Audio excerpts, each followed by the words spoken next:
자, 안녕하세요. 북서영 카페 여러분. 자, 오늘은 이제 저번 시간에 이어가지고 이 크라쿠스 형제 개혁이 실패한 후에 이제 나중에 삼두 정치 이제 이렇게 등장하는 것까지 좀 부터 읽을게요. 자, 몇 페이지 펴보시자면요. 여기 그 109페이지, 서계 109페이지 펴보세요. 자, 이 내란과 이제 공화정의 몰락 이렇게 있는데, 자, 이 시기 때는 이제 그 공화정 말기죠. 그래서 이제 원로원들이 이제 정치를 독점을 하는 상태였어요. 근데 원로원들이 되게 이제 무능하고 부패. 자, 그 틈을 이제 타서 이 군사령관들이 등장하는데 되게 이 사람들은 이제 마리우스 병제 개혁 이후에 사병화된 군인들을 동원해서 정치를 개입하죠. 그리고 이 원로원 가두 지배체를 붕괴시키고 독재 권력을 확립하게 돼요. 그 과정에서 이제 뭐 제1차 삼두 정치라든지 제2차 삼두 정치 같은 군인 정치가 이제 등장을 했던 시기가 이 공화정 말기 때예요. 자, 그럼 관련된 내용을 한번 읽어보면요. 자, 크라쿠스 형제 계획이 실패된 후에 얼마 동안 원로는 다시 이전의 권위를 회복하고 공화정을 유지하는 듯이 보였다. 그러나 노마사의 심각한 내부 문제를 해결되지 않았고 전 지중해 세계를 지배하는 대제국으로 성장한 노마에게서 도시국가적 공화정은 계속 존재할 수 있을 것인지는 큰 의문이 아닐 수 없었다. 자, 공화정 운영에서 가장 중요한 것이 원료원이었다. 예전에 이제 저번 시간에도 얘기했지만 이 원료원이 실제로 공화정은 이제 뭐냐면 좌지우지하는 세력들이었거든요. 그래서 이 원로원들은 그 정복 정쟁의 열매를 독점하고 현상 유지에 급급할 뿐 이런 어떤 그 사회 문제를 해결할 수 있는 능력을 상실하고 있었어요. 자, 거기다 이제 기원전 2세기 말부터 1세기 초까지 이렇게 이제 무능과 부패로 드러나게 된 거야. 그래서 무능한 뿐만 아니라 부패하기까지 돼. 그러니까 이제 이걸 원로원들이 제대로 정치를 못하게 되죠. 그러니까 이러한 정치적 공백을 메우기 위해서 새로이 이제 정치 무대에 등장한 사람들이 군사령관 출신의 장군들이죠. 그래서 그들의 주장은 공화정의 종말을 시사하는 것인데, 자, 무력해진 원로원은 원로원대로, 또한 이에 실망한 민중은 그들 나름대로, 또 저마다 새로운 정치세로 등장한 장군들에게 의지하게 되고, 별쪽파, 민중파 같은 투쟁은 장군들의 정권 투쟁과 결합되어 복잡하게 치열한 양상을 보이게 되었다. 이렇게 보시면 돼요. 그래서 이제 각각의 이제 등장했던 그 장군들도 민중파와 별쪽파 둘 사이 왔다 갔다 하면서 이제 줄 서면서 정치를 했는데 뒤에 이제 얘기한 마리우스 같은 사람은 이제 민중파 출신이죠. 예. 그 다음에 이제 뒤에 그 폼페이우스 같은 사람은 그 폼페이우스나 술리아는 벌쪽파, 그다음에 시저는 그 민중파 이런 식으로 이제 이런 식으로 해서 정권 투쟁과 연결돼 갖고 이렇게 민중파와 별쪽파가 어떤 싸움이 또 있었다. 예. 이렇게 보시면 되고요. 자, 이제 먼저 볼 게 마리우스예요. 이 마리우스. 이 마리우스는 예전에 기출문제 2번 정도 나왔죠. 마리우스 병제개혁 관련돼 갖고 어, 단독 문제 나왔고 그 다음에 연관돼 갖고 예전에 객관식 기출문제 때 또 한번 공화정 말기 때 상과 연결시켜서 나왔어요. 그래서 나올 가능성이 되게 많은데 이 마리우스는 어, 다른 이제 뒤에 나와 있는 폼페이우스라든지 슐레라든지 그 다음에 시저 같은 경우에는 명문가 출신이거든요. 근데 이 마리우스는 말 그대로 흑수저 출신이야. 예. 그래서 이제 작은 그 도시 출신인데 이 마리우스가 이제 부각된 건 뭐냐면 군사력 업적 때문에 그래요. 그래서 그 당시에 북아프리카 누미디아 유크레터 반란을 진압하면서 이 두각이 나타나기 시작했고요. 그다음에 이탈리아 북부에 예전에 이제 게르만족들이 이제 점점 들어와요. 그래서 이 게르만족들을 또 격파를 해. 그러면서 민중의 인기와 지지를 받기 시작했다. 이렇게 보시면 될 것 같아요. 자, 그러면 이제 내용을 읽어보죠. 자, 장군들의 새로운 정치 세력으로 등장한 데에는 군사면에서 질적인 변화가 또 크게 작용되었다. 자, 자유농민의 몰락으로 종전의 시민군 유지가 어렵게 되고 노마군 전력이 약화되었다. 그리하여 장군으로서 최초 정치 무대에 등장한 마리우스는 무직자와 무산자 지원병으로 어 직 그 직업적인 군대를 새로 편성한 군사 개혁을 단행했다. 그래서 이때 인제 예전에는 이제 중장보병 같은 경우에는 자담이죠. 예. 자신이 부담하는 거죠. 그래서 무기도 뭐냐면 사고 그다음에 식량도 가지고 오고 예 이런 형태였는데 근데 그런 사람들이 이제 없어졌잖아요. 그러니까 이제 장군이 인제 뭐냐면 무직자 프롤레타르 계급들을 지원兵 모집하고 이들에게 인제 뭐 훈련도 시켜 주고 무장도 시켜 주고 그리고 봉급도 주고 그다음에 나중에 인제 복무를 마치면 이들에게 퇴직금조로 토지까지 급여를 해 줘요. 자 그러다 보니까 인제 많은 사람들이 모이겠죠. 그 사람 들어가면 생계도 유지하고 노후 생활도 보장을 해 주니까. 자 그러면 이 사람들 입장 볼 때는 당연히 충성의 대상이 국가가 아니라 인제 어떻게 되는 거야? 어 장군이겠죠. 자기한테 돈을 주는 장군이나 재력가겠죠. 자 그래서 인제 얘네들이 거의 사병화된 거죠. 그래서 이런 사병화된 어떤 군인들 데리고 정치에 개입을 하기 시작하죠. 예. 그래서 이 마리우스 이후부터는 그게 더 많아지는데 그래서 이렇게 이제 개입한 군인들 대표적인 게 앞에 언급한 3두 정치가들이 인제 대표적인 사람들이죠. 자 한번 읽어 볼게요.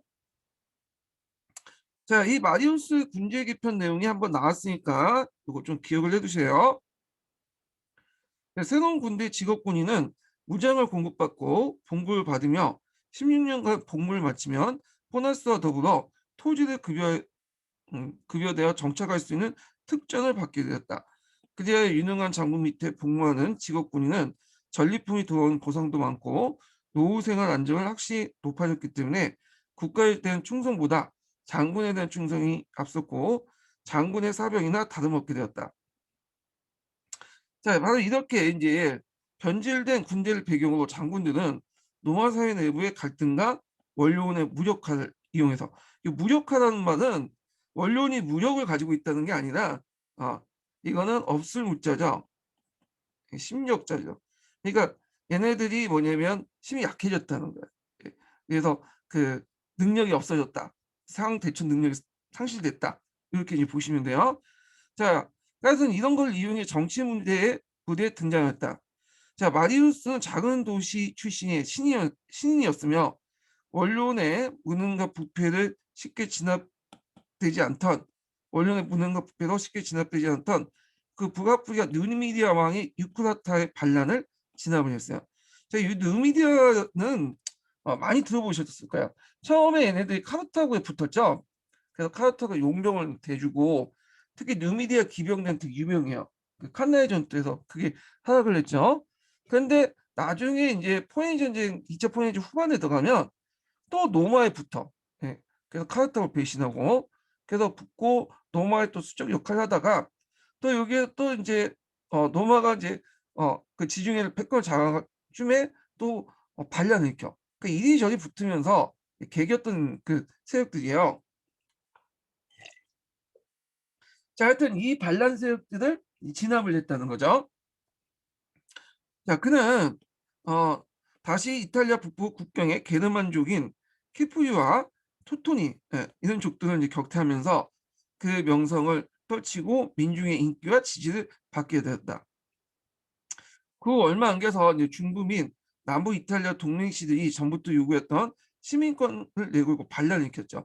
원래 이제 시민권을 내걸고 이제 반란까지 일으키진 않았어요. 원래는 이탈리아 동맹시들이 처음에 좋은 말로 예 욕을 냈죠. "우리도 인제 로마 시민권 달라. 이탈리아 동맹 시민권이 아니라 뭐 로마 시민권 달라니까." 앞에서 언급한 것처럼 인제 그라쿠스 형제는 이걸 가이우스 그라쿠스는 들어 주려고 했죠. 근데 이걸 들어주려고 하니까 이제 반발이 일어나서 어떻게 해요? 죽었잖아요. 자 그러니까 인제 안 들어주니까 인제 반란을 일으킨 거야. 그래서 여기에서 이탈리아라고 하는 거는 로마와 나티움 지역을 제외한 모든 그 당시 그 반도를 이탈리아라고 했거든요, 반도에 있는 사람들을. 그래서 이제 이탈리아라는 걸 내려서 로마와 차별을 시켰어. 그래서 반란을 일으켰던 거야. 자 그래서 인제 처음에는 이게 막 진압을 하려고 했는데 이 진압이 안 돼. 그래서 로마 시민권을 부여함으로써 거부 관심이 진압을 하는 데 성공했어요. 그래서 인제 동맹 시민권은 없어지고 로마 시민권이 이제 전 이탈리아로 확대되었다. 예. 이렇게 보시면 될 것 같아요. 자, 이렇게 이제 그 노마가 네우 외환으로 이제 어지럼통을 타서 또 흑해 쪽에 포투스 왕 미트르단테스가 소아시아 쪽으로 그 세력을 뻗쳐 속주내 노마인 8만 명을 학살한 사건이 발생돼요. 그래서 이제 이 미트르단테스의 토벌을 누가 맡았냐면 그 마리우스의 부하 장수였던 술라요. 술라.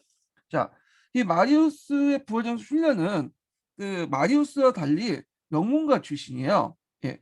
그리고 이제 이 사람들 정치 보면 신라의 정치 보면 그 별족파라고 하죠. 이제 이 사람 별족파로 이제 분류되는데 대개 이제 원로원과 결탁돼서 그 당시 민중파들을 뭐냐 쳐내려고 하기 시작해. 예. 그리고 이제 종전에 이제 그 로마 공화정의 어떤 그런 민중과 원로원이 같이 하는 그 정치 체제를 변경시켜서 원로원 독점, 별족파의 독점, 노비데스의 독점 이런 걸 깨려고 했던 사람이에요. 예. 그래서 이제 이렇게 했는데 하여튼 그 내용을 볼게요. 자, 미트란테스의 토벌 임무를 맡은 장군 슐라였다. 원래 그는 명문 출신으로 동맹시 전쟁 때 마리우스 참모로서 마리우스보다 더 공을 세운 바 있었다. 자, 별족파 슐라는 원로원의 반대를 또 제대병의 토지 분배의 뜻을 이루지 못했던 마리우스를 내세우는 민중파를 먼저 숙청하고 소아시아에 출발했다. 그가 없는 사이에 지방에 피신했던 마리우스는 그러니까 자기 부하들한테 이제 부하한테 쫓겼죠. 쫓겨나갔고 이제 있다가 얘가 이제 그 소아시아 쪽으로 가니까 다시 돌아와서 일곱 번째 집정관이 되었지만 또 반대파들 이제 무자비하게 수치했죠. 이때 반대파들은 그 술래를 따랐던 별족파 세력들이죠. 원로원 세력들. 그런데 이제 한 달이 못 가서 사망을 하고 자 이때 이제 미트라단테스 승리해서 막대한 배상을 받고 노마에 돈 슐라가 그 마리우스를 대신해서 또 집권하죠. 마리우스는 이미 죽었으니까. 그러니까 이 마리우스가 앞에 이제 자기 세력들 다 쳐냈으니까 이거 또 가만히 안 되겠지. 또 피해 보복이 이루어진 거야. 그래서 마리우스를 비롯한 민중파들을 다 살해를 해. 그 재산을 몰수하고 그래서 그 속에 에키테스도 많이 포함되어 있다. 그래서 이 에키테스 중에 일부가 어, 마리우스에 들어가는 아마 이제 여기 그 마리우스의 편을 들었던 게 일단 이제 노비레스 계층에 대한 반발 이런 것도 이제 들어가 있겠죠. 자, 슐러는 희생자의 노예를 해방시키고 만 명의 친위를 만들어 신변을 보호하고요. 자, 몰수한 재산들을 추종자들, 원로원 세력들에게 분배하는 한편 12,000명의 노병들에게 토지를 주어 정착시켰다. 자, 이어 그는 공화정 정통을 깨뜨리고 자, 이때 공화정 정통이라는 것은 뭐냐? 어, 원로원과 인민이 같이 하는 정치예요.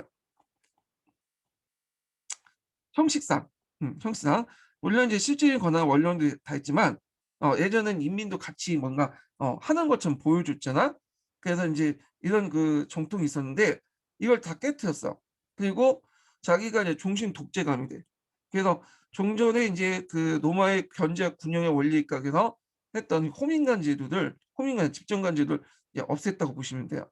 자, 그리고 어 인민 세력들, 그러니까 민중대 세력을 없애기 위해서 평민회와 호민 간의 권한을 최대한 축소시키고 대신에 자신의 이제 뭐냐면 친일 세력들 원로원 위원들을 600명을 늘려요.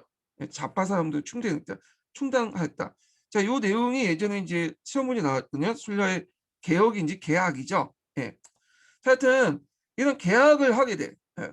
그래서 이제 평민회나 호민관 같은 민중파 세력들을 낙하시키고 대신에 별족파의 원로원 세력들을 힘을 강화시키고 그걸 기반으로 자신의 독재를 강화시켜 나가는 그런 이제 그 정치를 했다는 거죠. 자, 슐라가 이제 죽은 후에 등장했던 사람이 누구냐면 폼페이우스야. 폼페이우스. 자, 이 폼페이우스는 이 사람도 명문가 출신이야. 그리고 별족파야. 별족파. 근데 이제 폼페이우스는 그 앞에 이제 슐라에 비해서 좀 온건해요. 이 사람은. 그래갖고 앞에서 이제 얘기했지만 슐라 같은 경우에는 이제 뭐 호민과 평민회나 호민간의 권한을 막 축소시키고 언론수를 늘렸다고 했잖아요. 근데 이제 폼페이우스가 보기에도 이 별족파인 폼페이우스가 보기에도 이건 좀 심했다. 이 슐라의 반동 정치는 좀 심했다. 그래갖고 이 사람은 그 예전에 이제 그 로마의 공화국 체제를 국제를 원상으로 회복해요. 국가 체제를 원상으로 회복해서 나름대로 자기가 민중파였지만 아니 그 별족파였지만 평민층에게 접근하려고 해요. 그래서 민중들의 지지를 끌어들이려고 했고 그다음에 크라수스가 이제 시주하고 손을 잡는 거 아, 이런 건 나중에 좀 얘기할게요. 자, 하여튼 이런 폼페이우스의 정치는 이제 행해졌다. 폼페이우스가 한번 읽어볼게요. 자, 슐라가 죽은 후에 두각을 나타낸 사람이 그의 부하 장수였던 폼페이우스인데 그때 때마침 이베리아 반도에서 마리우스파가 세르토리우스가 슐라에 대응해서 독자적인 정부를 세워 그 기세를 커지고 있어 폼페이우스가 원료원의 요청으로 이를 진압하고요. 돌아오는 길에 그 당시 이제 스파르타쿠스 반란이 있었어요. 그 전에 최근 노예 반란이죠. 이 장당들 토벌하고 그 이름을 날리게 되었다. 자, 정복 산업의 진행과 더불어 노예 수가 급격하게 증가되고 자, 이들 바탕으로 나티분들이 널리 유행하게 되었다. 자, 한편 이들 계기로 노예 반란도 많아졌는데 이 노예 반란들이 이제 대부분 시칠리아나 남부 이탈리아 지역에서 많이 나왔어요. 그래서 대표적인 노예 반란이 스파르타쿠스 난이죠. 그래서 이제 이 스파르타쿠스의 난은 검투사들이 모여가지고 난을 일으킨 거야.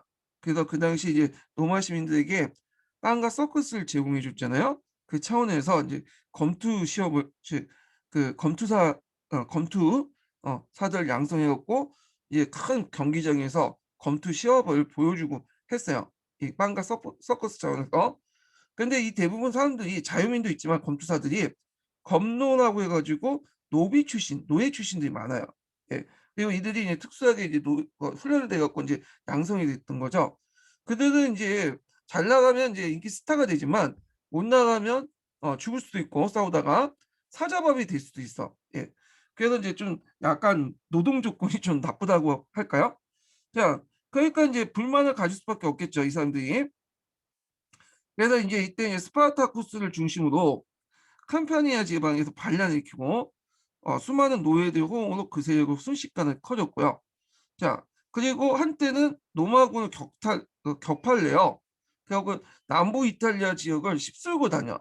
그래서 그때 이제 곧바로 이제 뭐냐면 올라갔으면 좋은데 올라가지 않고 이제 머물거리다가 그 당시 그 로마군이 그 방벽을 쳐가지고 차단을 하고 얘네들 북상로를 그래서 밑으로 내려오기 시작하죠. 그러면서 깨지게 돼. 예. 자, 그래서 이제 이때 이에 토벌을 맡은 것은 술라미트 정적의 몰수지에서 끌어와 대부호가 된 크라수스였는데 이때 이제 스파르타쿠스의 전사로 반란을 진압하고 6천 명을 이제 죽이죠. 근데 이때 어떻게 죽이냐면 이 포로들을 십자가에 못 박혀서 아피아가도에 줄비하게 세워져서 세워놓고 죽여요. 이 십자가형은 여러분 알다시피 이제 예수님이 죽을 때 십자가형을 받았다고 하잖아요. 예수님만 받은 게 아니라 대개 보면 이제 반란을 일으켰거나 황제에 도전을 했던 이런 사람들에게 이제 주로 했던 형벌이에요. 그래서 얘네들도 이제 반란을 일으켰기 때문에 십자군형이 이제 취해지게 되고 자 하여튼 이렇게 클라우스가 한번 이 스파르타쿠스난을 이제 진압을 하고 나서 그 장당들을 앞에서 얘기한 폼페이우스가 토벌을 하게 되는 거야. 예, 폼페이우스가 이래서 이 스파르타쿠스는 비록 실패를 했지만 나름대로 의미가 있어. 그래서 이 스파르타쿠스가 이제 진압되는 후에 로마의 노예들이 좀 약간 그 인간다운 생활을 좀 할 수 있게 돼요. 그래서 나름대로 얘네들 인권도 좀 존중해주고 그렇게 이제 하고 그다음에 이 스파르타쿠스의 어떤 이런 반항성 이런 것들 본따 가지고 후대에 스파르타쿠스 단이 만들어지죠. 요는 스파르타쿠스단은 이거 누가 만든 거예요? 독일 공산당. 이 독일 공산당이 1차 세계 이후에 만들었던 당이거든요. 반란도 일으키고 그랬는데 하여튼 요 당의 이름을 그 스파르타쿠스 노예 반란의 명칭을 딴 거예요. 여기에서. 자, 그러면 이제 폼페이우스의 정치를 다시 보죠. 자, 이 폼페이우스는 그 기원전 770년경에 크라수스가 집정관이 되니까 어, 이 사람하고 잠깐 이제 손을 잡고 그 반동적인 그 순례 반동적 국제를 완성 환원시켰어요. 예. 여기에서 술라의 반동주의 국제라는 것은 앞에 뭐죠? 요거죠. 요거. 예. 평민의 호민 간의 권한을 최대 축소시키고 원로원 이웃을 600명에 들려 자파사를 충당한 거. 예. 이런 걸 이제 한원시켰다는 거. 자, 그러면 이제 이문혁의 또 노마 내란 상태를 틈타서 해적들이 이제 활발해졌는데 기원전 67년에 폼페이우스는 단신 내에 이를 소탕하고 그 당시 이제 노마에 방황하고 있었던 미트라 단테스를 공격해서 결정적으로 격파하고요. 더 나아가서 이제 시리아 왕국까지 정복을 해요. 팔레스타인도 속국을 만들고요. 자, 그래서 이제 이렇게 해서 이제 동방 세계를 완전히 노마 밑으로 이제 굴복하게 되죠. 자, 그 다음에 이제 커터가 허공한 그 첩첩한 공을 세우고 기국한 포피우스는 다스 뜻이 없음을 보이기 위해서 군대를 해산하고 제대병에 대한 토지 분배를 원로원 요청했으나 원로원이 선뜻 승인하지 않았다. 자, 이때 노마의 정통적인 귀족 가문이었던 카이샤드가 찾아오죠.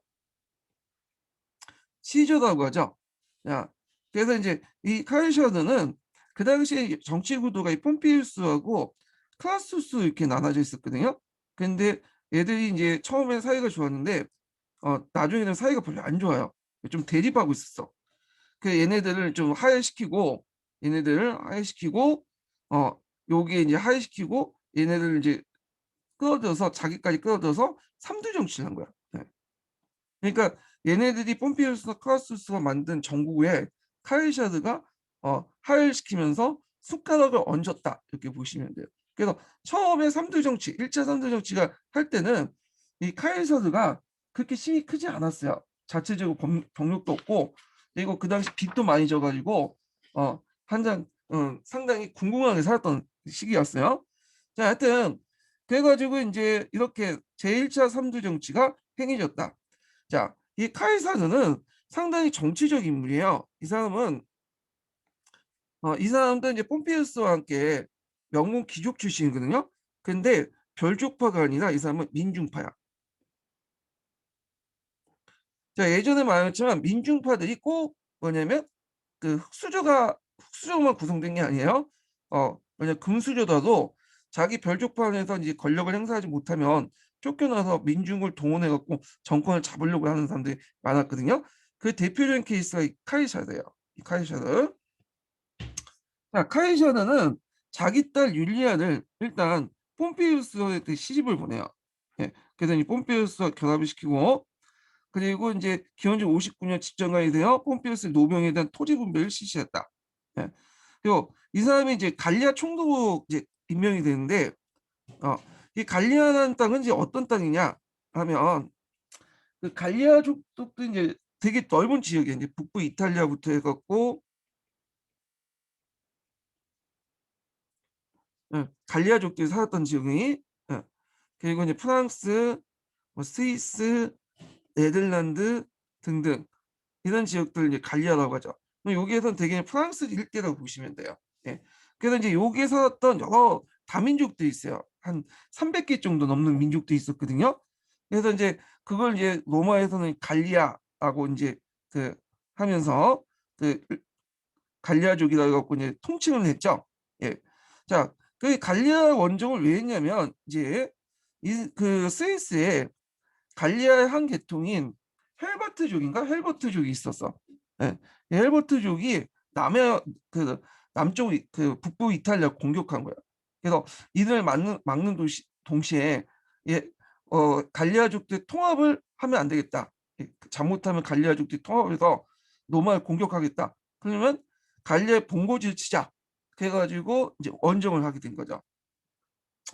자, 하여튼 그 당시 이제 갈리아 총독 임명했던 카이샤드는 8년간 거쳐서 갈리아 정복을 전념하게 되었다. 자, 그리고 더 나아가서 그는 브리타니아로 건너 나일강을 여러 차례 넘었으나 그 지금의 프랑스와 벨기에를 확보하는 것을 만족하였다. 자, 그래서 이제 이 사람이 브리타니아까지 이제 가서 저쪽 어디까지 갔냐면 오늘날 잉글랜드 지역을 장악하죠. 스코틀랜드까지는 가지 못하고 자, 그래서 이제 가장 어려웠던 고비는 카이샤의 갈리아 정부의 거의 끝날 무렵에 베르키 겐토이스의 반란이야. 베르키 겐토이스는 이름 정도는 기억을 해두세요.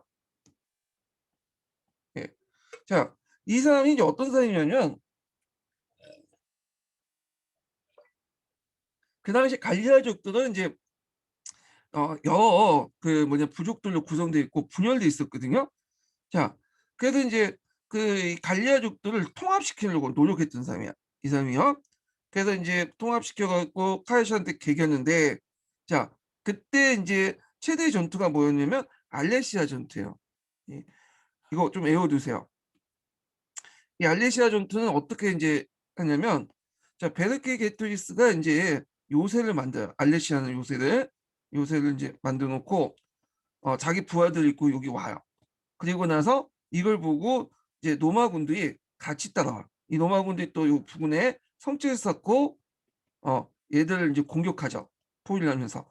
근데 이제 그 베르키테토리스의 이제 뭐냐면 그 도와주려고 이 베르키테토리스를 도와주려고 곳곳에서 게르만족들이 이제 들어오기 시작한 거야. 그래서 게르만족들이 아니라 갈리아족들이 그래서 또 노마군들을 뭐냐면 포위해요. 그러니까 노마군은 이쪽에서도 공격받고 이쪽에서도 계속 공격받고 또 여기에서 공격받는 거야. 그러니까 양쪽을 이제 뭐냐면 공격받는 거죠. 그래서 이제 성체를 쌓고 이렇게 뭐냐면 한쪽에서는 얘하고 베르키테 톨리스 알레시아를 공격하고 거기 있는 바깥에서는 자기를 공격하는 또 뭐냐면 갈리아족들과 싸우는 그런 이제 위기 상황이었어요. 그런데 이 카이샤드가 이제 전략을 잘 써갖고 이들 다 격파를 내버리죠. 그래서 알레시아에 있는 이제 베르키톨리스의 군대를 베르키톨리스가 항복을 하게 돼요. 그리고 이제 베르키톨리스는 이제 나중에 노마에 끌려가서 이제 뭐냐면 이따가 죽게 돼. 이 사람은 처형당하거든요. 자, 하여튼 이 갈리아 정복은 카이샤르 개인에게 상당히 뭐냐면 정치적인 어떤 발판을 마련해 줬어요. 자, 그래서 이 갈리아 정복을 통해서 카이샤는 예전에 빚만 졌는데 막대한 이제 뭐냐 전리품도 얻어갖고 빚을 다 청산하고 그래서 자기의 어떤 경제 기반을 만들어줬고 그 다음에 또 군사적 기반도 또 만들어줬죠. 자, 그래서 이제 이렇게 큰 뭐냐면 정치적 발판을 마련했고요. 그 다음에 또 갈리아 정부의 또 의미가 뭐냐면 그 당시에 지중해 무대로 발전했던 그리스 로마 문화가 비로소 유럽 내륙에 이식되어 깊이 뿌리내는 계기가 되었다는 점에서 그 의의가 크다. 그래서 요 갈리아 정부의 의의 있으면 요거 쓰시면 될 것 같아요. 예전에는 주로 로마 그리스 문화가 어디로 주로 이제 있었냐면 해안가만 이제 들어갔죠. 예. 왜 해안가에 들어갔냐면 거기 이제 더 들어가면 내륙지에 들어가면 이민족 공격을 받으니까 일단 해안에서 해안 도시들 만들어 놓고만 있었잖아요. 근데 이제 이 갈리아 정국을 통해서 해안가뿐만 아니라 어디까지 내륙 깊숙하게 들어가 갈리아 지역으로. 예. 그래서 이제 프랑스 내륙 깊숙하게 들어가면서 유럽 내륙에 그리스 로마 문화를 이식시켜 주는 거야. 예전처럼 뭐 시민 도시처럼 해안가만 딱 장악하는 게 아니라. 자, 그래서 이제 요 내용들 좀 기억을 해두시고요. 그래서 우리가 이제 통상 이민족이 쳐들어왔으면 이제 그 굴복한 역사를 상당히 어, 창피하고 부끄럽게 생각을 해야 될 거 아니에요. 그런데 의외로 이제 프랑스나 뭐 이런 사람들 보면 요걸 상당히 뭐냐면 그 뭐랄까 시저의 갈리아 정복을 상당히 높게 평가하고 그리고 시저가 와서 이제 그 갈리아족을 친 거에 대해서 뭐냐면 되게 높게 평가를 하면서 이렇게 역사적 의미를 두고 있더라고요. 왜냐하면 이걸 통해서 발달된 로마 문화가 이 프랑스로 이게 들어와서 뭐냐면 프랑스를 뭐냐면 노마화 시키죠. 예. 그래서 이때 이제 프랑스에 있는 갈리아족들은 노마화 됐고요. 예, 노마화. 그래서 이제 이런 내용도 좀 기억을 해두시면 될 것 같고요. 자, 카이샤는 장군으로서 보기 드문 타고난 인물이었으나 또 정치가로서 비상한 수완도 가지고 있었어요. 그래서 이 사람이 이제 떠나기 전에 자기 측근이었던 그 클로디우스를 호민관을 단성시켜갖고 로마의 동료를 사피게 했죠. 자, 그런데 이 클로디우스가 카이샤를 처와 내통했다는 소문까지 있었으나 카이샤의 처는 허위조처를 받아서는 안 된다 하여 카이샤는 처와 이혼하고 갈릴리아에 이제 출발 만큼 이 클로디우스를 되게 좋게 생각하고 그에게 여러 가지 맡기고 떠났던 거죠. 자, 그래서 이제 일단 이 클로디우스는 여기 이제 로마에 남아있자 그 당시 이제 자기가 마음에 들지 않는 키게르나 소카토를 로마에서 추방하고, 자, 키게르하고 소카토는 이 사람은 이제 뭐냐면 그 카이사르의 정적이기도 한데 그 별쪽파 축이야. 이 별쪽파. 카이사르는 민중파지만 얘네들은 별쪽파야. 자, 이 반대파를 추방하고 가난한 시민들에 대해서 그 공문의 무상 배급을 실시했는데 그 수가 3만 명이나 다였다. 자, 그래서 노마사에 심각하였던 사회적 갈등 근본적인 해결 대신에 이는 정복 사업을 통해 획득한 토지와 돈으로 제대병에 대한 토지 분배를 자유농민을 부분적으로 다시 창출하는 편, 이걸 통해서 빈민의 공문의 무상 배급과 각종 경기와 시합 등 무료 관람을 통해서 이른바 빵과 서커스 정책으로 일단 해결을 받았다. 자, 그래서 이제 일단은 앞에서 이제 이 잠깐 카이사르가 갈리아로 이제 잠깐 나갔을 동안 그 측근이었던 클로디우스와 했던 정책들에 대해서 얘기를 해봤는데, 자, 이런 정책들은 클로디우스만 한 게 아니라 뒤에 뭐 시저라든지 역대 로마 황제들도 같이 했어요. 예, 빵과 서커스 정책들은. 자, 그래서 이제 일단 이제 또 보면 기원전 56년에 카이사르는 전쟁 도중이었지만 폼피우스와 크라수스를 만나 저마다 갈리아, 에스파냐, 시리아를 맡기기로 하여 삼두 정치의 결속을 다짐했으나 얼마 안가 그 카이사르하고 폼피우스 간의 그 큰이었던 율리아가 죽었죠. 그리고 크라수스는 임시로 동방 출장하면서 전사했고, 그러면서 이제 폼피우스와 카이사르가 이제 어떻게 돼요? 둘 다 이제 부닥치게 된 거죠. 자, 그래서 이제 이때 로마의 정치적 정세와 질서는 크게 어려워지고 카이사르의 강한 반감을 가졌던 원로원들은 카이사르의 인기 상승에 질투했던 폼피우스를 단독 집정관으로 라는 전례 없는 자리에 앉히고 사퇴를 수습한 카이사르를 제거하려고 했다. 자, 그러니까 이제 카이사르는 그 갈리아에서 이걸 다 보고 이제 보고를 듣고 이거 가만히 있으면 안 되겠다 이렇게 생각을 했겠죠. 그들 차에 또 원로원에서 카이사의 소환 명령을 내요. 네. 그래서 이제 일단 몸은 일단 갈리아에 있지만 로마의 사정을 정통한 카이사르는 북부 이탈리아 갈리아와 로마의 경계선인 로비콘 강을 이제 그 넘어가는데 이때 이제 소환 원로원이 카이샤를 소환했다고 했잖아요. 근데 카이샤는 자기 혼자 갔어야 돼요. 왜냐하면 로비콘 강은 군대를 가지고 넘어갈 수 없거든요. 근데 자기 카이샤는 자기의 그 8군단인가 그걸 끌고 와가지고 로비콘 강을 넘어온 거야. 자기 혼자 간 게 아니라. 예. 그럼 이 말은 어떤 의미가 있냐? 그거는 쿠데타를 일으키겠다는 거지. 쿠데타를. 자, 그 로마의 국제에 의하면 이 경계선은 군대를 거느리고 넘어서는 안 되었기 때문에 카이사는 이걸 넘어버린 거예요. 무시해버리고. 그래서 이때 이제 주사위를 던져줬다. 유명한 말과 함께 8년간 그 아니나 그와 같이 싸웠던 정예 부대를 거느리고 로마에 진격했어요. 자, 일단 이걸 통해서 로마 공화정은 종말했고, 그 다음에 이제 폼피우스와 원로원 위원들은 그 카이사르 군대가 들어온다니까 그리스 도망을 가버린 거야. 예. 그리고 이제 카이사르는 이탈리아를 쉽게 암정시키고 나서 에스파냐를 진압한 후 곧바로 그리스를 건너서 폼피우스를 격파하죠. 그리고 이제 폼피우스가 약간의 시정을 데리고 어디로 도망을 가냐면 이집트로 도망가요. 이집트 도망가죠. 자, 그때 이집트는 누가 이제 통치하고 있었냐면 그 클레오파트라가 통치하고 있었어요. 자기 그 동생과 함께. 그러니까 이제 그 당시 이제 이집트 여왕 클레오파트라는 일단은 이 폼피우스를 죽이죠. 그 누구한테 갖다 바쳐요? 카이사르한테 바쳐.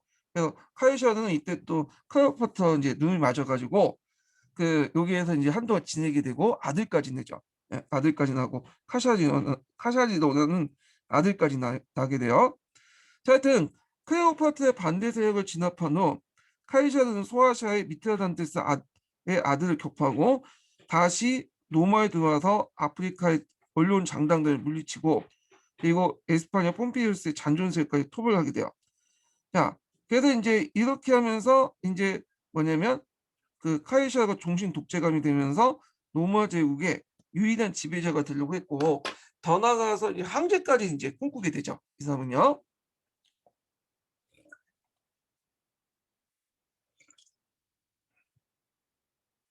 자, 카이샤드는 슐러와 달리 정적이나 반대 세력에 간대였고 불필요한 피는 흘리지 않았다.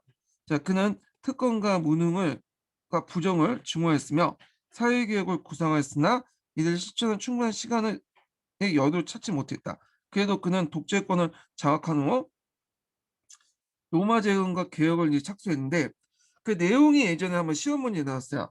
그 시저의 그 여러 가지 뭐냐면 정책들이 이제 나왔거든요. 자, 그 내용을 보면 사병들에게 보너스를 지급하고 노병을 정착할 그 노고를 보답하고요. 이런 정책들은 그 시저뿐만 아니라 그 당시에 군인 정치가들이 대부분 했다고 보시면 돼요. 그다음에 시민들에게 푸짐한 연회와 구경거리를 제공하여 한심을 샀다는 거. 그다음에 시정과 각종 건물을 건조하고 부채를 삭감할 채무자의 부담을 경감시켰고요. 징세 제도를 이제 개선해서 공정을 기했다는 거. 그다음에 이제 대신간의 자격으로 이 대신간의 자격이라는 건 뭐냐면 그 당시 시저가 그 당시 그 종신 집정관 역할도 했지만 최고 사제도 겸직했어요. 로마에. 네, 이걸 얘기한 거예요. 자, 그래서 이제 종전 달력의 불필요한 점을 시정하여 그 새로운 달력을 만들었다. 왜냐 달력이라는 것은 신의 뜻에 따라서 만드는 거죠. 중국이라든지 뭐 서양도 마찬가지예요. 자, 그게 예전에 한번 나왔는데 요때 만든 달력은 이집트 있죠. 앞에서 이제 말한 것처럼 시저가 이집트에 가서 클레오파트라와 잠깐 그 짝짝꿍도 하고 그랬잖아요. 자, 그래서 이제 그때 이집트에서 이제 이집트 달력을 가지고 온 거야. 이걸 좀 약간 다듬어갖고 만든 것이 율리우스 달력이죠. 율리우스력. 예, 이 율리우스력이라는 건 태양력이죠.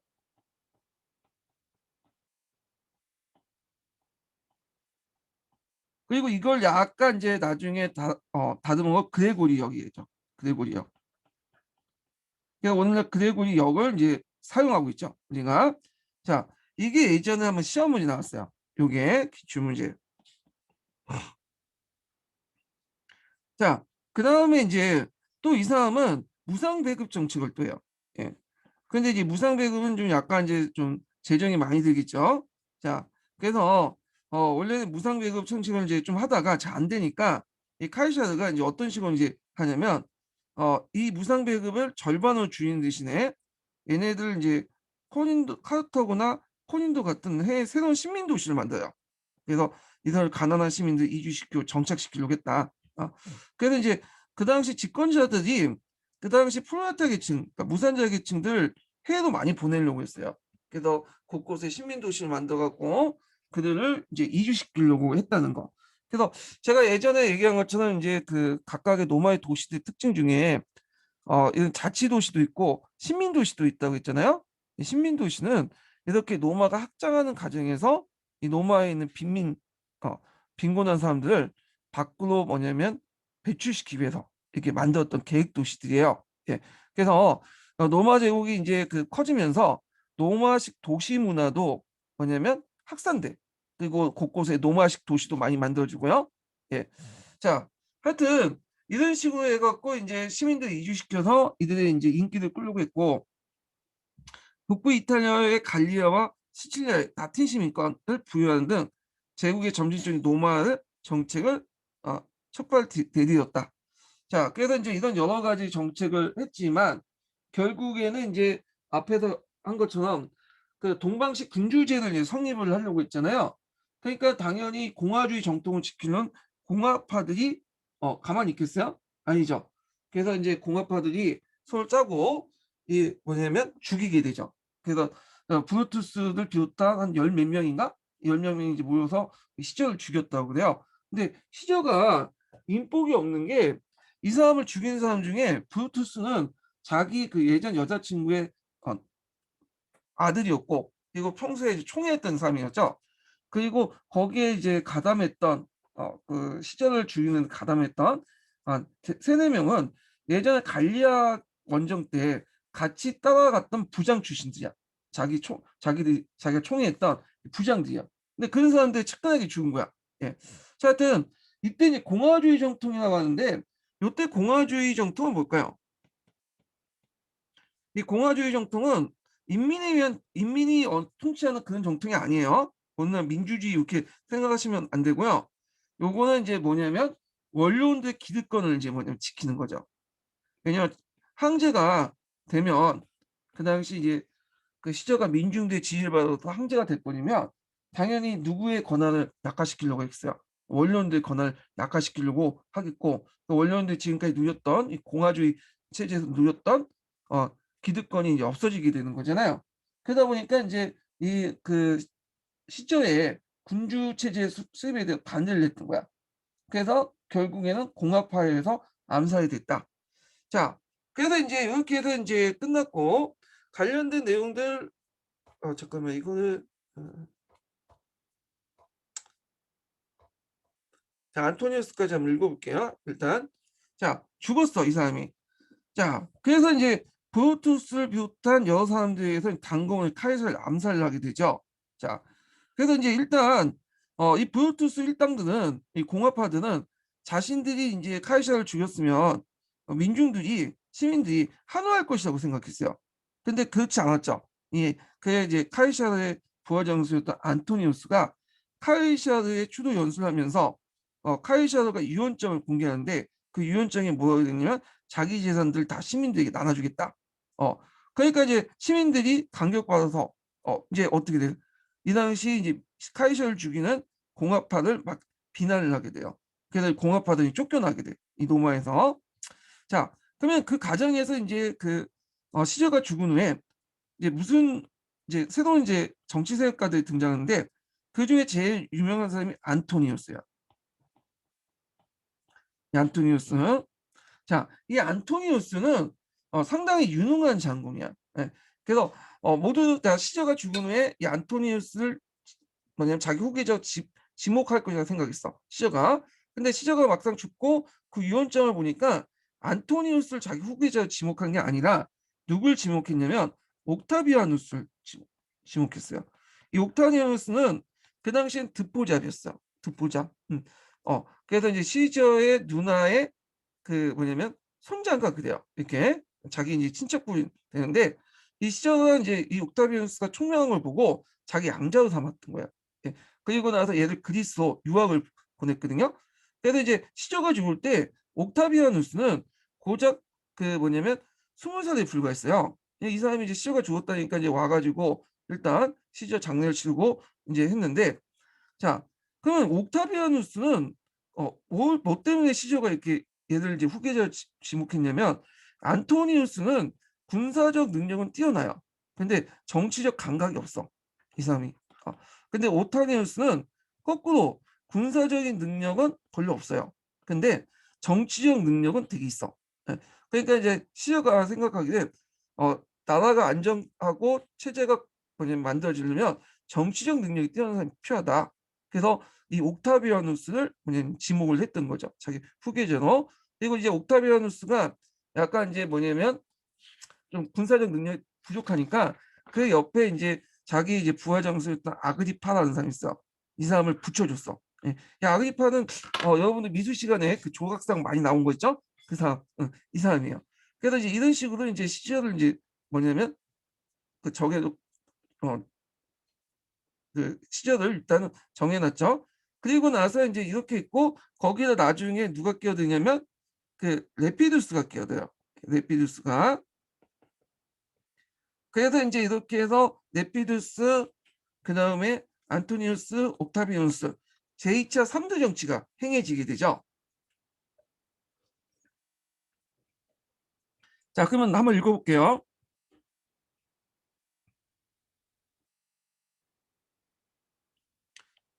자, 일단 이제 그 브루투스의 기대 여기부터 읽어보죠. 자, 그래서 이렇게 그 원료원에서 이제 당공으로 카이샤를 암살했고요. 공화정의 부흥자로서 시민들의 환호를 받을 것이라고 생각한 브루투스의 기대는 빗나갔다. 뿐만 아니라 카이샤르에 충실한 부하 장군이었던 이 안토니우스의 유명한 추도 연설가, 그 다음에 시민 각자에게 상당한 액수의 유산 분배를 어, 약속한 카이샤 이호는 민중을 암살자 타도로 항하게 하였다. 암살자 타도로 항하게 했다. 그래서 기원전 43년에 안토니우스가 카이샤르의 핏줄기로서 그의 유산을 대부분 상속받은 젊은 옥타비아누스가 역시 카이샤의 부하였던 레피두스와 더불어 제2차 3대 정치가 성립되면서 이제 대대적인 수청을 이제 당했죠. 이때 대대적인 수청은 누굴까요? 시저를 죽였던 공화파들이에요. 공화파 원로원색들이죠. 예. 그리고 별족파들 이들이 이제 숙청 대상이야. 자, 그래서 카이샤 때 900명이 넘었던 원로인 중 300명과 에키테스 2000명이 목숨을 잃었고, 그 다음에 이때 이제 철학자로 깊이 정치에 감행했던 키게로도 이번 난을 면할 수 없었다. 숙청 대상이 되고 죽었다는 거죠. 자, 그러면 이 이제 뭐냐면 앞에서 그 카이샤를 죽었던 그 브루투스 일당은 어디 갔냐? 얘는 도망쳐 나갔어요. 예. 그래갖고 이제 얘네들은 그 그리스 도망갔거든요. 그래서 그리스까지 쫓아가야 되겠죠. 그래서 안토니우스와 옥타비아누스는 암살자를 추격해요. 마케도니아에서 이들을 격파하고, 그러니까 마케도니아, 그러니까 그리스 일대에서 이제 격파하는데, 요 전투가 무슨 전투냐면 필리피 전투예요. 필리피 전투. 음.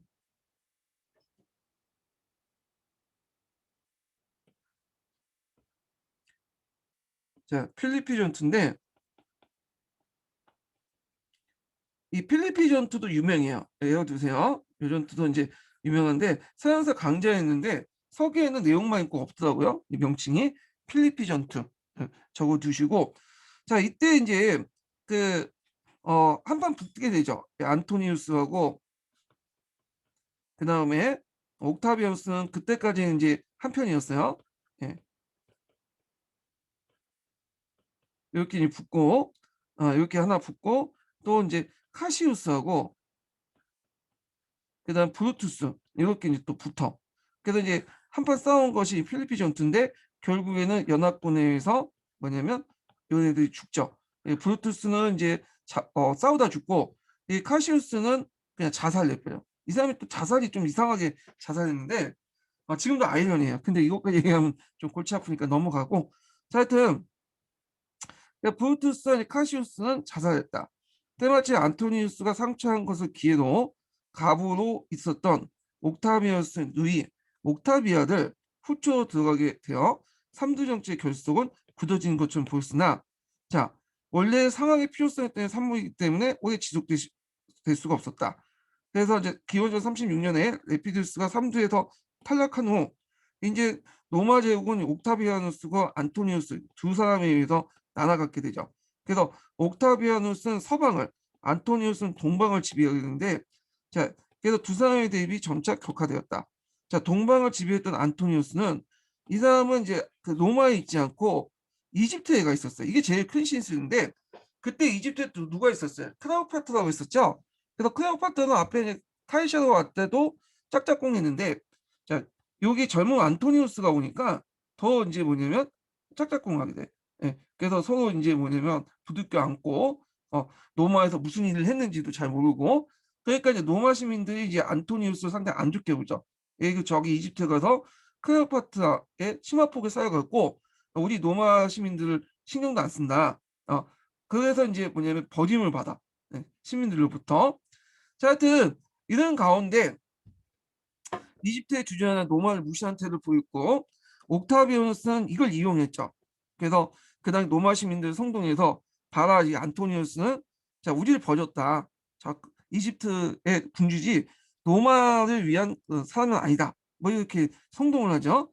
그래서 이제 힘을 모아가지고 드디어 이제 이집트를 공격하죠. 그래서 이 사람들 기원전 21년 드디어 두 사람은 악티움 해전에서 싸우는데 이 악티움은 어디냐면 그리스 부근이에요. 그리스 부근, 그리스 연안 부근이죠.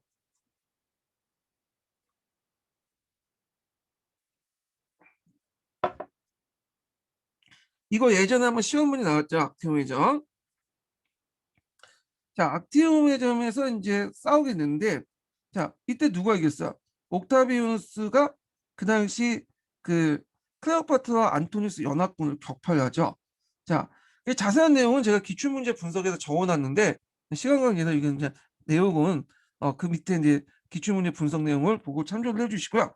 자, 하여튼 악티움 해전에서 지고 나중에 이제 안토니우스가 도망쳐 나오거든요. 클레오파트라가 이제 도망가니까 따라서 도망쳐 나갔는데 이제 비난을 받게 돼. 여자 꽁무니 쫓아가다가 도망쳐 나왔다고. 그래서 이제 그거에 대해서 이제 상당히 자괴감에 빠졌던 안토니우스는 결국 자결하고, 그다음에 클레오파트도 자신도 이제 죽을 거 생각해서 자살을 했죠. 예. 자, 그래서 이제 이때 이 악티움 해전을 통해서 포톨레미 왕가는 단절되고, 자, 이집트는 옥타비아누스의 개인 재산에 속하게 돼요. 이게 상당히 중요하죠.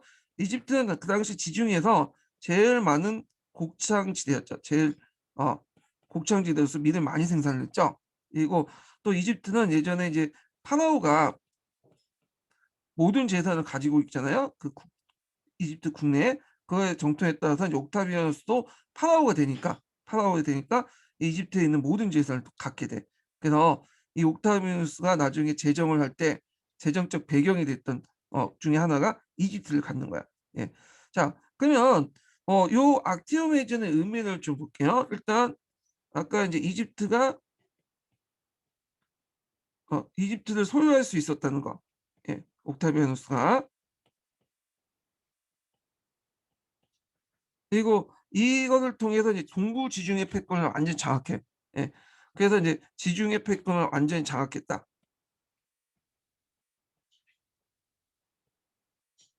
그래서 이제 로마가 지중해가 로마의 호수가 되죠. 예. 그래서 세 번째로는 또 이제 뭐냐면 이때부터 이제 공화파가 이제 몰락하고 재정이 이제 등장하게 돼요. 재정이 되는 계기가 되죠. 그 로마 국내에 있는 공화파들 완전히 몰락하고 재정이 이제 등장하는 계기가 된다. 요거 좀 기억을 해두시면 될 것 같고, 그 다음에 또 마지막으로 이제 이걸 계기로 해서 헬레니즘 제국이 멸망하죠. 그래서 그 정치적 의미에서 헬레니즘이 이때 계기로 해서 막을 내린다. 포툴로마이오스 왕조가 망함으로써. 그래서 이 악티움 해전은 상당히 여러 가지 의미를 가질 수 있는 해전이기 때문에 좀 기억을 해주세요. 자, 그 다음에 이제 볼 게 뭐냐면 원수정인데, 잠깐만요.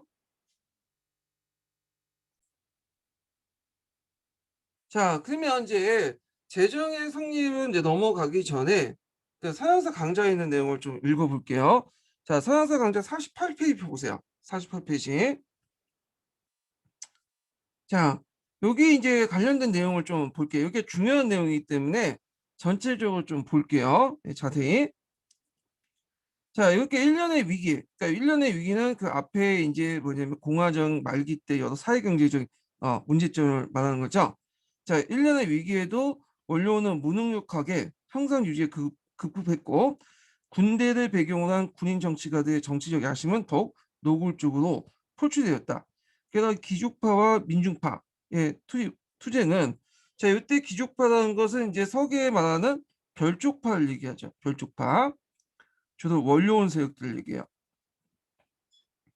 자, 이런 투쟁은 또 이제 군인 정치가들이 서로 이제 또 권력 투쟁과 결부돼서 치열한 내전을 전개됐고, 마리우스가 최초로 정치 무대에 등장 민중파였죠.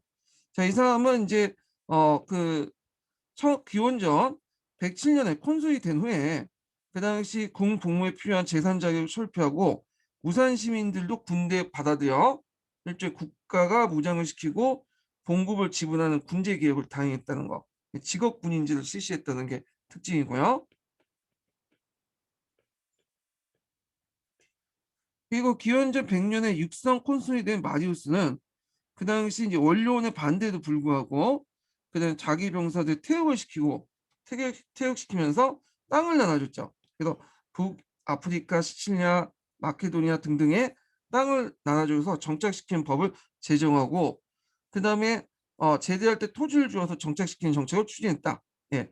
그래서 이제 요 내용들이 이제 나중에 마리우스뿐만 아니라 후대 이제 군인 정치가들이 일상적으로 했던 것들이야. 제정 시대까지도 넘어가게 되죠. 예, 이런 내용들. 그래서 요 군제 개편 내용들 좀 기억을 해두시고요. 자, 그 결과 로마 군대는 국가보다는 장군에게 더 충성하는 군대의 사병화가 이루어졌다. 그리고 장군이 빈민들을 징병한 데 데리고 있다가 제대할 때 그들의 토지를 분배해 자영농민을 보내는 간행이 그 후에 이제 술라나 폼페이우스 카이사르 장군들에게 답습했다. 그래서 이렇게 퇴직군인들에게 토지를 분배함으로써 빈농들을 자영농민으로 만들었다는 데 의미가 있어. 재창출 자영농민을 창출한 거죠. 재창출했다는 데 의미가 있다는 거. 자, 그다음에 여기에서 이제 로마 간의 지중해 제국을 발전하는 데는 이탈리아 전역에 퍼져 있었던 동맹국들도 기여했다. 자, 이탈리아 동맹국들은 외교상 독립국이었지만 외교나 군사의 자율권이 없어 로마의 통제를 받았고 특히 전쟁이 있을 때는 군사력을 제공했다. 그럼에도 불구하고 동맹국 시민들은 로마의 팽창에 기여할 만큼 혜택을 누리지 못한 것에 불만이 많았고 로마에서도 이를 해결하기 위해서 로마 시민권을 동맹국에 개방할 필요를 주장하는 개혁 정치가 있었다. 요 개혁 정치가 대표적인 사람이 누구예요? 예, 가이우스 크라쿠스죠. 가이우스 크라쿠스. 근데 이렇게 하려고 하다가 나중에 반대파의 공격을 받고 이제 죽게 되잖아요. 자, 근데 이제 보수적 원론 귀족뿐만 아니라 로마 평민들도 동맹국 시민들에게 시민권을 개방한 것은 자신들의 이익을 나누는데 개방함으로써 자신들의 이익을 나누는데 반대가 컸다. 앞에서 얘기한 죠 동맹국 시민들에게 시민권을 나눠주면 일단 원로원 귀족 입장 볼 때 그 동맹국으로부터 받은 공유지를 다시 돌려줘야 돼요. 예. 그리고 시민들도 예전에 내가 좀 약간 도마 시민권이라는 이제 이런 자격을 가지고 있었는데 갑자기 이제 뭐냐면 자기보다 아래라고 생각하는 이탈리아 동맹 시민권자들이 로마 시민권을 얻으면 당연히 반발할 수밖에 없잖아요. 자, 그래서 이제 결국에 기원전 91년, 89년에 동맹국들 단합해서 이탈리아라는 것을 나라를 만들고 그래서 이탈리아라는 뜻은 예전부터 사용됐는데 이때 이탈리아라는 것은 어떤 의미였냐? 로마와 라틴형 지역을 제외한 모든 반도를 의미하는 거야. 요걸 제외하고 로마와 라틴형을 제외한 그 이탈리아 반도 전체를 이탈리아라고 하는 거야. 이탈리아. 그때는 그래서 이탈리아를 로마로 대신에 이탈리아 강조한 거죠. 자, 그래서 이탈리아는 이제 나라를 만들고 시민권 개방에 반대한 로마에 도전했다. 자, 이걸 이제 뭐라고 하냐면 동맹국 전쟁 또는 앞에 이탈리아하고 친했기 때문에 이탈리아 전쟁이라고 하죠. 이탈리아 동맹국 전쟁. 자, 위기에 직면한 로마는 로마에 협조한 동맹국부터 선별적으로 시민권을 수여하는 정책을 펼쳐서 전쟁을 맺고 결국에 이탈리아 반대 모든 자유민에게 시민권을 개방할 수밖에 없었다. 이때 이제 시민권은 뭐냐면 로마 시민권이죠. 그리고 이제 자연스럽게 이탈리아 동맹 시민권은 없어지고 로마 시민권과 라틴 시민권이 남게 돼요. 라틴 시민권은 준 시민권이라고 보시면 되는데 나중에 로마가 확장하면서 이제 그 이탈리아 반도 바깥에 있는 사람들에게 주는 시민권도 바뀌게 돼요. 그래서 그걸 얻고 나중에 이제 또 로마 시민권도 얻게 되는 거죠. 자, 그래서 이처럼 동맹국 전쟁에서 값비싼 대가를 치르고 동맹국 시민들에게 로마 시민권을 부여했지만 내적 갈등이 계속되었다. 자, 귀족파 술라의 등장, 그다음 민중파의 마리우스와의 내전, 술라의 독재, 폼페이우스 카이샤 크라소스의 제1차 선두 정치, 그다음에 카이샤와 폼페이우스의 내전 등 일련의 이제 사건을 겪으면서 공화정이 몰락의 길을 걷게 됐다. 결국 기원전 49년에 군대를 거느리고 노비큰 강을 건너 로마로 진군한 카이사도는 다수의 원로원 위원들이 거느린 폼피우스파를 물리치고 종신 독재관이 되어 사실상 군주처럼 군림하였다. 그는 종신 콘술 대신에 간직을 겸직하는 등 권력을 독점했으며 그는 종신 콘술과 대신간직을 겸직하는 등 그 권력을 독점했으며 아까 얘기한 것처럼 시저가 그 집정관과 함께 대신간직도 겸직했다고 했죠. 그래서 이걸 바탕으로 해서 이제 뭘 만든 거예요? 달력을 만든 거예요. 왜냐하면 달력을 만들 수 있는 사람은 신의 뜻을 받는 사람이에요. 그래서 중국에서는 황제만 할 수 있는 거고 서양에서는 신관만이 할 수 있는 거야. 근데 이 사람이 대신간을 견직했기 때문에 이집트 달력을 바탕으로 율리우스력을 만든 거야. 율리우스력을. 그다음에 이제 예전에는 공짜로 이제 무상으로 했는데 이게 재정은 많이 드니까 뭐 한다고 신민실 건설했다고 했죠. 그래서 정복지 곳곳에 신민실을 만들어. 예. 그래서 오늘날 신도시 같은 것들 만들어서 노병을 정착시키고 시민들에게 연회와 구경거리를 제공하면서 인기를 유지했다. 그 외에도 신전이나 각종 공공 건물 건립, 부채 상각, 그러니까 채무자의 부담을 경감시키고 추종자 300명을 원로원에 입회시켜 원로원 인원 수 900명을 늘리는 등 사실상 군주제로 수입했다. 이렇게 있죠. 근데 이 추정자 300명이라는데 나머지 600명은 추정자 아니라는 거죠. 그래서 나중에 600명은 다 이제 옥타비아누스가 다 제거를 시켜버린 거예요. 자, 그러면 카이사르가 왜 이렇게 이런 행동을 했을까요? 그건 뭐냐면 자기 세력을 기반으로 확립하고 민중들의 지지를 받아서 군주제를 실시하려고 했던 거야. 그러니까 당연히 그 원로원 세력들은 반대할 수밖에 없겠죠. 자, 카이사르의 이런 행동은 공화파 귀족들의 두려움과 분노를 떨게 하고, 자, 이때 공화파 귀족들은 누굴까요? 이는 원로원들이에요. 그러니까 이제 그 300명 원로원이 아니라 원래 있었던 600명의 원로원들이죠. 노비데스 계층들 이 300명 자기파고, 그래서 얘네들 입장을 땐 이렇게 할 뻔이면 군주에 넘어가면 공화정에 몰락하게 되고 그동안 공화정 체제에서 유지됐던 자신 기득권이 몰락하는 거잖아요. 그러니까 이제 결국에는 브루투스, 카시우스 같은 공화파의 귀족들에 의해서 기원전 그 44년 카이사르가 암살되었다. 자, 그래서 이제 이런 내용들 이제 보시면 되고요. 그 다음에 다음 장 볼게요. 다음 줄. 예. 자, 카이사르가 암살되었지만 이후 정치적 주도권은 카이사르 양자였던 옥타비아누스, 카이사르 신복이었던 안토니우스, 레피두스가 제2차 3대 정치가 넘어갔고, 자, 카이사르 암살자를 포함한 공화정파가 기원전 42년에 저쪽 마케도니아 그 그리스 일대 전투에서 있죠. 이게 필리핀 전투였죠. 그래서 이때 뭐냐면 카시우스와 브루투스 일파가 이 안토니우스와 그 당시 옥타비아 연합군에 의해서 격파가 돼요. 그래서 제거당하고 결국에는 이제 레피두스가 떨어져 나가고, 그리고 나머지 옥타비아누스와 안토니우스가 각각 서방 동맹 이렇게 나눠갔다가 결국에 악티움해점에서 옥타비아누스가 안티누스와 크라우파트 연합 세력을 물리치고 군인 정치가 끝나고 공화정도 막을 내렸고요. 그리고 재정으로 넘어가게 되죠. 예. 자, 그러면 재정 관련된 내용을 볼게요. 재정. 자, 로마의 재정도 시험 문제 많이 나오죠. 누굴 중심으로 많이 나오냐면 일단은 그 옥타비아누스를 중심인데 옥타비아누스가 이제 나중에 이름이 아우구스투스로 바뀌죠. 칭호가. 그래서 아우구스투스의 정치 이 사람이 나오고, 그 다음에 두 번째 디오클라티우스 있죠. 디오클라티우스의 정책들이 나와. 요게 나왔고 이제 가끔씩 이제 뭐냐면 오현제라든지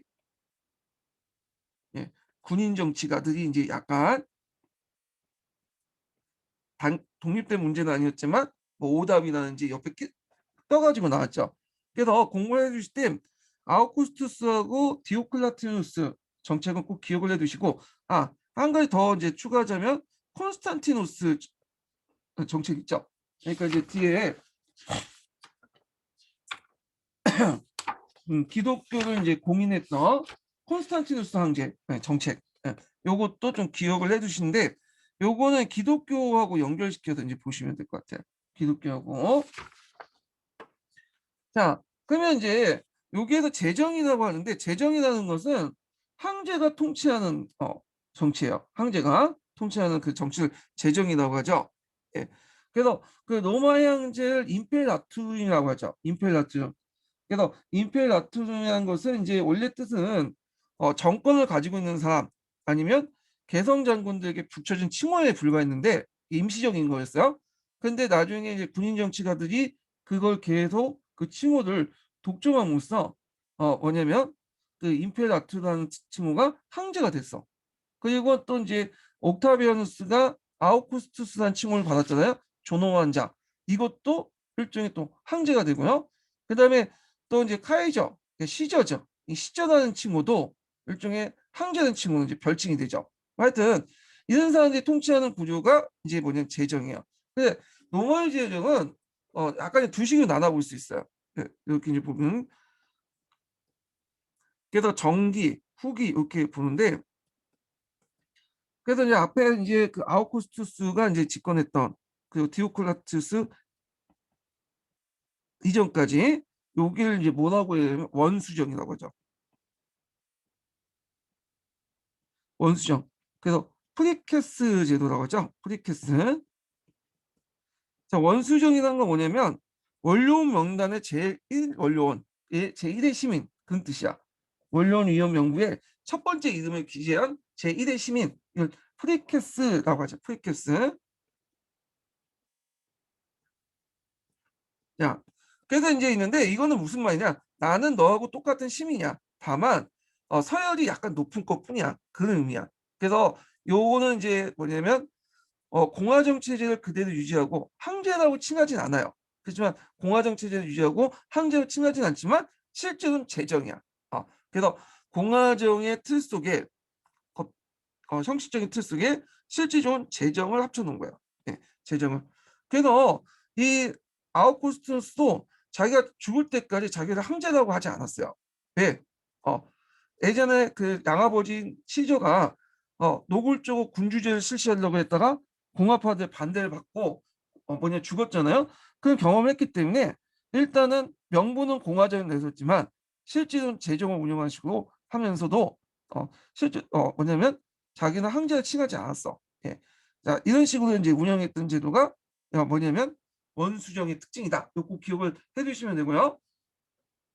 근데 디오클라티우스 때부터는 좀 달라지죠. 이때부터는 이제 본격적으로 이제 전제군주제를 실시해요. 동방식 전제군주제를 실시해서 도미네제라고 하죠. 예. 요걸 이제 실시한다. 좀 기억을 해주시면 될 것 같아요. 예. 그래서 이제 이 내용도 좀 기억을 해주시고, 자, 그 다음에 이제 여기 그 아우구스투스 전체 그 정책을 이제 보기 전에 그 당시 이제 그 사람의 정책을 일괄적으로 한번 정리를 좀 해볼게요. 이게 예전에 시험 문제 한 2번 좀 나왔기 때문에 좀 파악을 해둘게요. 기본 강의 교재를 통해서.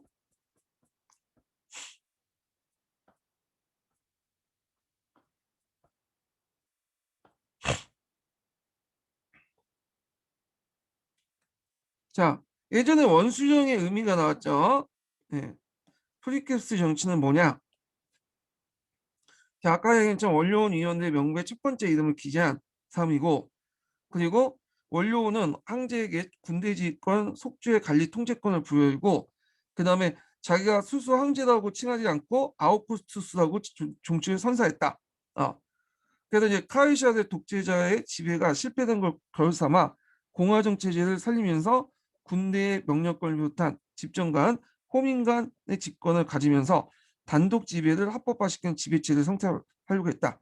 자, 그럼 아우구스투스는 정치의 근원은 어디에 나올까요? 당연히 무력에 나오겠죠. 무력은 군대죠.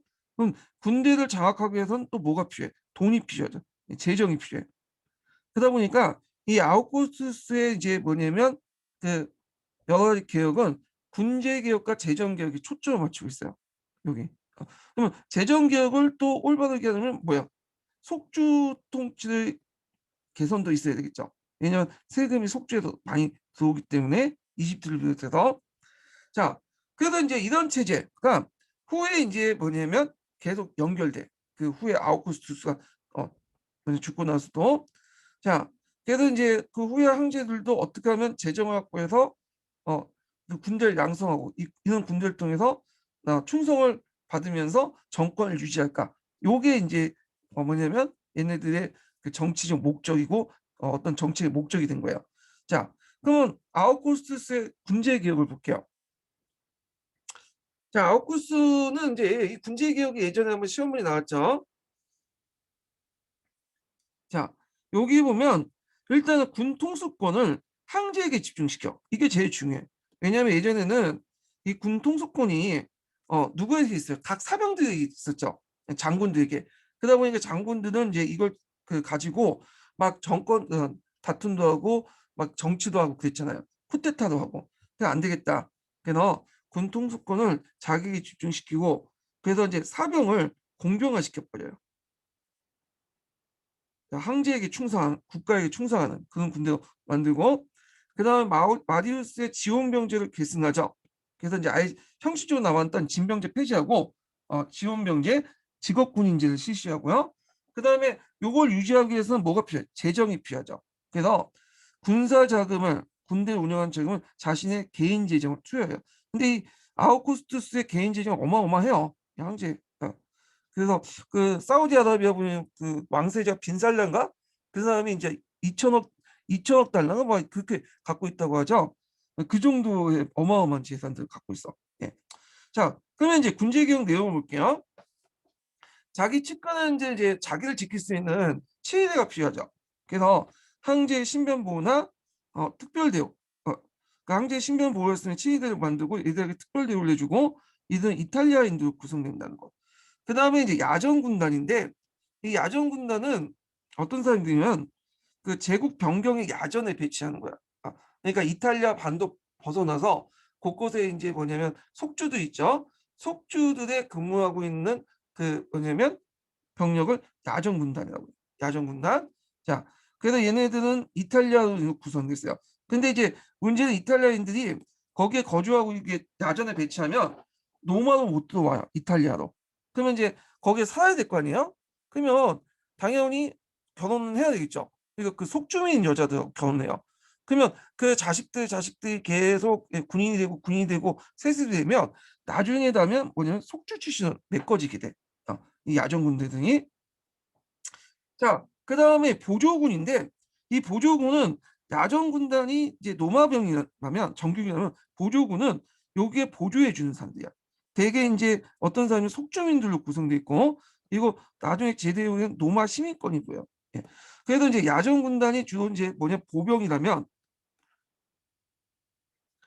보통 노마군들은 이제 중장 보병 집단들이 주력이잖아요.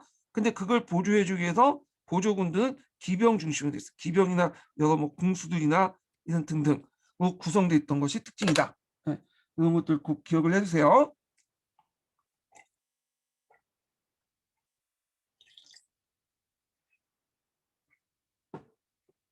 그래서 이렇게 이제 보고 그 다음에 이제 이 야전 군대는 이제 그 서기에선 정규군이라고 해갖고 이걸 이제 뭐라고 얘기하냐면 정규 군단이라고 이렇게 돼 있더라고. 근데 또 어떤 책에 시민군이라고 돼 있고, 예. 그래서 약간 이제 뭐냐면 표기법이 달라요. 그래서 근데 똑같은 거예요. 번역하는 과정에서 각기 다르게 이제 번역을 한 거거든요. 그래서 요거 왜 이렇게 틀렸냐 이렇게 말하기 전에 각각의 이제 책마다 좀 달라요. 그래서 한국사나 뭐 중국사 같은 경우에는 이게 이제 표기법이 좀 일치돼 있는데 그 서양사 같은 경우에는 기준이 없어. 그러다 보니까 번역하는 사람에 따라서 이 표기법이 좀 다르거든요. 그래서 이런 것들은 좀 감안해서 보세요. 자, 결과적으로 보면 농촌 중산층의 지지를 확보했고요. 왜냐하면 아까쯤에 좀 형식적으로 남아있는 자유농립 병역 의무를 법제로 폐기시켜줬어. 그리고 군대 물질적 보상을 통해서 충성을 확보했는데 요때 충성의 대상은 이제 장군이 아니라 황제, 국가죠. 예. 그래서 사병을 공병화시키는 데 상당히 중요한 역할을 했죠. 그리고 이들이 이제 뭐냐면 군인으로서 활동하려면 재정적 기반을 마련했죠. 그래갖고 항실 제정안에 군인 금고를 따로 신설해가지고 이렇게 뒀다는 것 좀 기억을 해두시고요. 자, 초기에 이탈리아의 출신자들이 군단병을 구성했지만, 그러니까 이제 야전 군단, 정규 군단을 얘기하죠. 후기에 군단병들이 이동 대신 상시 주둔하면서 다 이제 이 야전 군단, 정규 군단도 속주 출신으로 구성이 돼요. 그리고 이제 나중에 들어가면 디오클라티우스 황제 때 들어가면 아예 그냥 까놓고 이제 게르만족들 많이 받아들이죠. 속주민 중에 게르만족들이 이제 많이 들어와가지고 또 용병으로서 직업군으로 활동하게 되고 그래서 이제 하여튼 군대가 개판되는데 그 뒤에 얘기고 자, 그 다음에 속주 통치를 보자. 속주를 이제 크게 원로원 직할의 속주와 황제 직할의 속주 이렇게 두 개 나눴어. 그래서 원로원에 속하는 속주는 되게 시칠리아 같은 좀 안정된 지역이고 대개 보니 외곽 지역, 위험한 지역은 황제가 이제 직접 통치하죠. 대표적인 지역이 이제 그 이집트 같은 지역이죠. 그래서 속주의 통치 방법은 총독을 파견해 세금을 징수하고 행정은 속주 출신이 담당하고요. 그리고 노마가 예전부터 했지만 상층 속주 시민들 자기 편을 끌려들고 끌어들이기 위해서 라틴 시민권이나 노마 시민권을 이렇게 부여를 해요. 그리고 이 속주를 이제 하면서 이 당시 그 곳곳에서 노마를 모방한 도시를 건설해요. 예. 그래갖고 이제 그 당시 이제 식민 도시 같은 것들을 만들어 놓고 거기에 노마인들을 이제 이주시키고, 그리고 일부 뭐냐면 상층 속주민도 또 이렇게 살게 하고, 그래서 노마에 대해서 좀 약간 그 동경의 마음을 이제 갖게 하는 거죠. 노마 문화에 대해서. 자, 그리고 노마식 도로 건설하고 상비군을 주둔시키고 화폐를 통일하고, 그 다음에 이제 노마신 숭배 정책 뭐 이런 것들 하고, 그 아우구스투스는 이제 황제이자 신호스 이제 숭배당하고 숭배하고 그러죠. 자, 그리고 이제 재정인데, 재정은 이제 국가 재정 이큰 역할을 해요. 대개 이제 노마의 재정은 국가 재정하고, 네, 국가 재정은 이제 황제 재정이라고 보시면 돼요. 어, 그다음에 이제 여기 있고 공공재정이 있어. 공공재정. 자, 이 공공재정은 이제 있고, 국가에 이제 걷는 거는 국가에서 이제 속주, 그러니까 황제가 이제 직접 통치하는 그런 황제 그 재정이고, 그다음에 이제 공공재정은 이제 주로 그 원로원들이 걷는 속주 있죠. 원로원들이 속주. 여기에서 걷는 세금은 공공재정으로 들어가. 요거는 황제재정으로 들어가고. 근데 이제 문제는 이 공공재정이 그렇게 많지가 않다는 거야. 예. 되게 잘 사는 지역은 이제 황제가 직접 통치하는 곳이 많기 때문에, 동방아시아 지역이라든지 뭐 이집트 지역은, 그래서 절대적으로 이 황제 재정이 큰 비중을 차지해요. 그러면 황제가 이걸 다 갖냐? 그건 아니야. 황제 개인 재산이지만 대부분은 이 옥타비아누스는 99%를 국가에 환원했어요. 여러 다양한 방식으로. 그래서 그 당시에는 황제 재정이지만 실제로는 국가 재정이라고 보시면 돼요. 그래서 이제 이런 내용들 좀 기억을 해두시고요. 자, 그러면 재정을 효율적으로 걷기 위해서는 종전에 징세 청구 제도를 개선했어. 왜냐하면 징세 청구자들이 일종의 그 세금을 거두면서 많이 띄어먹고 그러거든요. 그러니까 얘네들을 좀 약간 관리 감독을 하기 위해서 했는데, 이것도 한계가 있으니까 아예 징세 청구 제도를 폐지했어요. 예. 그리고 그 지역의 관리가 이제 징수를 하게 되죠. 이런 식으로. 그 다음에 세금을 많이 거두려면 뭐가 또 필요해요? 정확한 인구조사 재산평가가 필요할 거 아니에요? 그래서 이걸 바탕 인두스와 토지세를 부과하는 거고, 그다음 노마 시민들에게 이제 뭐냐 판매세와 상속세를 이제 부과를 하고요. 그다음에 독신 남녀가 되게 많았어요, 그 당시에는. 왜냐하면 이 당시에 이제 뭐 해로부터 노예도 많이 들어오고, 되게 이제 결혼 안 하고 노예들하고 뭐 이렇게 짝짝꿍하고 그러다 보니까 결혼 안 하려고 해. 그리고 이제 이러다 보니까 이거 안 되겠다 해갖고 그 독신 남녀들에게 결혼을 출산을 장려하고, 만약에 얘를 안 낳고 결혼 안 할 거면 세금을 막 때리고 그랬어요. 예, 이게 예전에 시험 문제 나왔거든요. 자, 그래서 이제 재정적인 측면 볼게요. 자, 이 재정은 이제 속주 정책을 개선해서 그 당시 천부인들에 대한 납세 징수제를 폐지하고 정부 관리를 파견한 징수를 냈다는 거, 그 앞부분과 연결해서 보시면 되고요. 그다음에 피스쿠스를 설치해 국가 재정을 정했다. 이 피스쿠스는 그 항실 재정을 얘기해요. 항실 재정 같은 경우에는 이제 바구니에다 은을 담아갖고 이제 보관을 했기 때문에 바구니의 뜻이 피스쿠스거든요. 그래서 항실 재정을 설치해서 그 국가 재정을 장악했다. 예. 그다음에 항실 개인의 재산에 주로 의존했다. 아까 했지만 공공 재정이 좀 있긴 있지만 그게 이제 빈약하다고 했죠. 그러다 보니까 항실 재정이 거의 국가 재정화 됐다는 것 좀 기억해 주고, 근데 향제가 이걸 다 자기 혼자 쓰는 게 아니라 대부분의 관료를 유지하거나 군인들에게 이제 돈을 주거나 군인 연금을 만들어 가지고, 그리고 그다음 빵과 서커스 같은 것들을 이제 제공해 주거나 일자리를 창출하는 데 사용했어요. 예.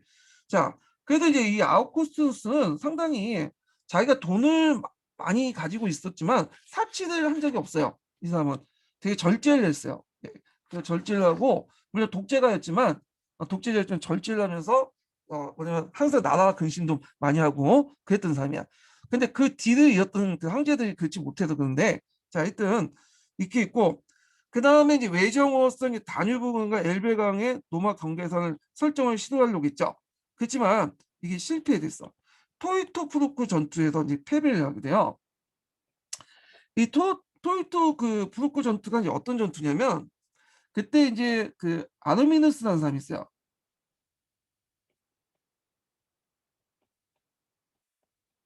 이 아르미누스가 군단이었는데, 이 사람이 이제 게르만족의 지배 지역까지 이제 통치하려고 이제 파견했거든요. 예. 그래서 그 당시 엘베강 일대를 파견한 군사령관이야. 근데 이 사람이 되게 무능하고 부정부가 많아. 그러니까 이제 이거에 대해서 게르만족들이 뭐냐면 반발이 많겠죠. 근데 그 아르메니우스 밑에 그 정규 군단이 있으면 그걸 보조해준 보조군이 있었어요. 보조군. 이 보조군은 그 지역 속주민인데 되게 게르만인들로 구성돼 있었거든요. 근데 이제 이 아르메니우스가 게르만족들 토벌한다고 이 보조군들을 이끌고 가는 건데 얘네들이 뭐냐면 어 반발 그 뭐냐 반란을 일으킨 거야.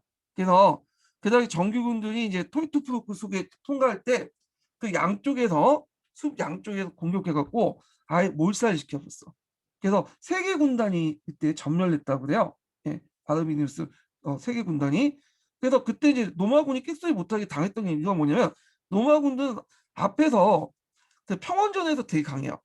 그래서 근데 양쪽의 측면에서 공격해 온 거 있죠. 기습 공격 약해버려. 왜냐하면 노마군들은 그 긴 장창을 가지고 공격했기 때문에 측면 공격을 하려면 장창을 돌려서 상대할 수 없잖아. 예. 자, 그래서 이제 이렇게 당해버린 거야.